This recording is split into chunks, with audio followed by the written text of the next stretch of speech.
प्यारे बच्चों, हमने लास्ट चैप्टर में मौखिक और लिखित भाषा के बारे में पढ़ा था। आज मैं आपको वर्ण और ध्वनियों के विषय में कुछ जानकारी दूंगी। वर्ण भाषा की सबसे छोटी इकाई जिसके और अधिक टुकड़े नहीं किए जा सकते वर्ण कहलाती है। जैसे आप उदाहरण के लिए ले लीजिए ए, आ, ई, क, ख, ग। इनके हम और टुकड़े नहीं कर सकते। इनका स्वयं में अस्तित्व एक वर्ण का है। वर्ण आप साधारण भाषा में समझ लीजिए जैसे अक्षर। अब मैं आपको वर्ण से जुड़ी कुछ महत्वपूर्ण बातें बताऊंगी। पहली, प्रत्येक वर्ण के लिए एक निश्चित चिन्ह होता है।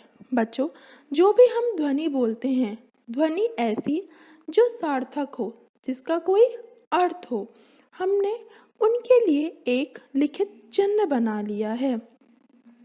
लिखित रूप में इन्हीं ध्वनियों के लिए कुछ लिखित चिन्ह होते हैं और उन्हीं चिन्हों को हम लिपि चिन्ह या वर्ण कहते हैं।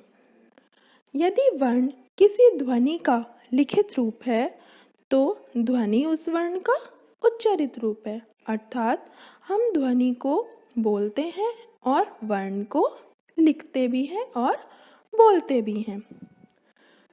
वर्ण किसी ध्वनि का लिखित रूप होता है।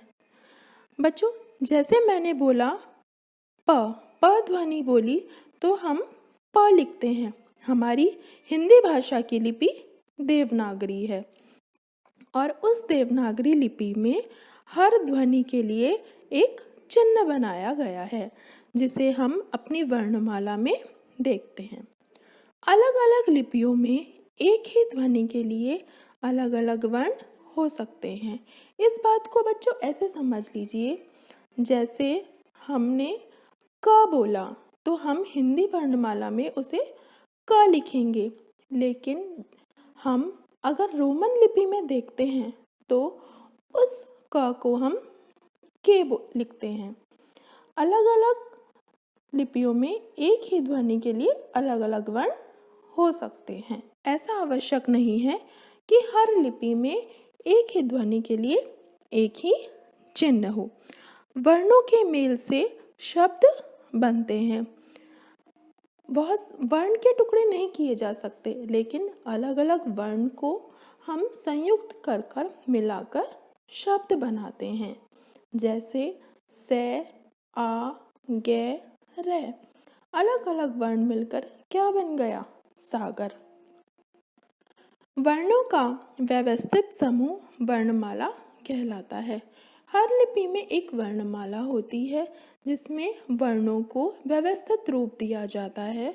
हमारी हिंदी भाषा में भी वर्णमाला है जिन्हें हम स्वर और व्यंजन के रूप में देखते हैं।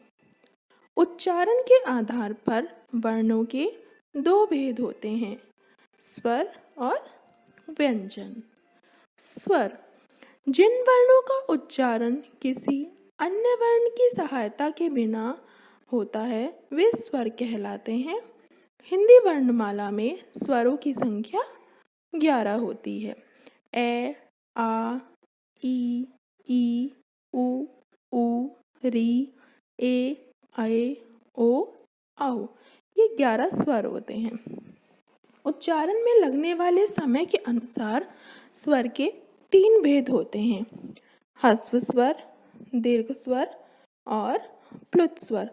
ह्रस्व स्वर को बोलने में सबसे कम समय लगता है, अर्थात जिन स्वरों को बोलने में कम समय लगता है उन स्वरों को हम ह्रस्व स्वर के अधीन रखते हैं। जिन स्वरों को बोलने में ह्रस्व स्वर से 2 गुना समय लगता है उन्हें हम दीर्घ स्वर कहते हैं, और जिन स्वरों को बोलने में हमें ह्रस्व स्वर से 3 गुना समय लगता है उन्हें हम प्लुत स्वर कहते हैं।